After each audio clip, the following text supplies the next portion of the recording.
Hello అండి. అన్నపూర్ణ కిచెన్‌కు స్వాగతం. నా పేరు అన్నపూర్ణ అండి. ఈరోజు వంటకము పాలకూర పచ్చడి. ఫస్ట్ పాలకూర కావాలి కదండీ! పాలకూర కట్ చేసుకుందామండి. చిన్నగా కట్ చేసుకోవాలి. పాలకూర కట్ చేసామండి. ఇలా సన్నగా కట్ చేసుకోవాలి. దీన్ని వాష్ చేసి జాలిగుళ్ళలో వేద్దాము. ఇలా వాష్ చేసుకొని జాలిగుళ్ళలో వేయాలి. పాలకూర జాలిగుళ్ళలో వేసాము కదా వాష్ చేసి. ఇప్పుడు పాలకూర పచ్చడికి కావలసిన పదార్థాలు చూపెడతాను. పచ్చిమిర్చి 4, ఇవి చాలా కారం ఉంటాయి, అందుకే 4 వేసాను. కారం లేకుంటే ఎక్కువ వేసుకోవచ్చు. సాల్టు, పల్లీలు 2 టేబుల్ స్పూన్లు, వెల్లుల్లి 4, 5, చింతపండు, జీలకర్ర, ఆవాలు, కొత్తిమీర, జీలకర్ర అండి, ఆయిల్. ఇది ఎలా చేసుకోవడమో చూపెడతాను. ఇప్పుడు స్టవ్ వెలిగించుదాము. పాన్ పెట్టానండి. ఆయిల్ వేద్దాం. నూనె వేడైందండి. పల్లీలు వేయించుదాము. ఇలా రెడ్ అయిన తర్వాత తీయండి.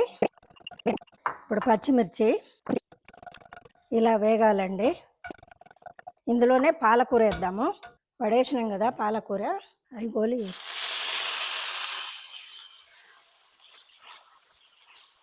ఈ ఆ పాలకూర అంతా ఉడకాలండి. నీరంతా ఎగ్గిపోవాలి. అప్పుడప్పుడు 2-3 నిమిషాలకు ఒకసారి కలపాలండి.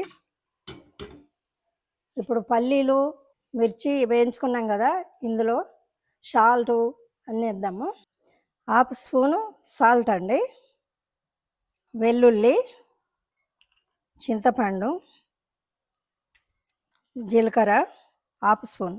ఇది గ్రైండింగ్ చేసుకోవాలండి.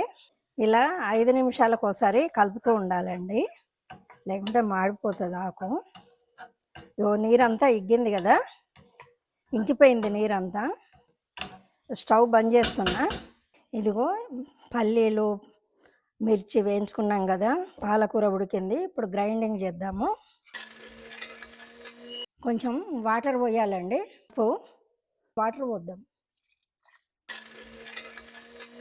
ఇలా మెదగాలండి.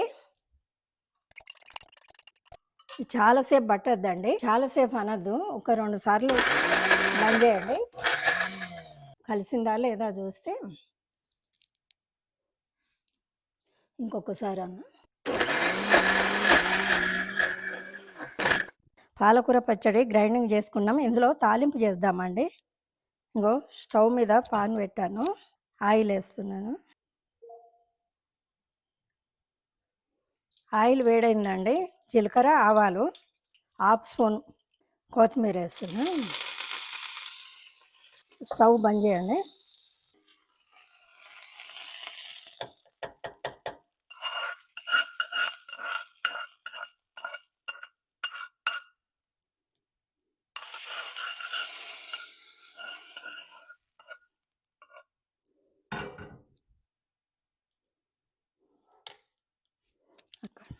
పాలకూర పచ్చడి రెడీ అండి.